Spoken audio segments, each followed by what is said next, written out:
In this video, you will learn how to cancel your DAZN subscription.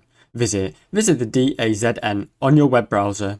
Go or use the browser on your computer or mobile device to access your account. Sign in. Go to My Account. Log in to your DAZN account. Click on your profile and select My Account or Manage Subscriptions. Click Cancel Subscription. Look for the Cancel Subscription or Manage Renewal option, then click it. Confirm cancellation. DAZN may offer a pause to your subscription instead. If you wish to cancel, click I want to cancel, then enter your password if you're prompted and confirm. Check your email. You will receive a confirmation email once your cancellation is successfully processed. Subscription. Your subscription stays active until the period ends. You will still have access to the DAZN account until the end of your current billing period.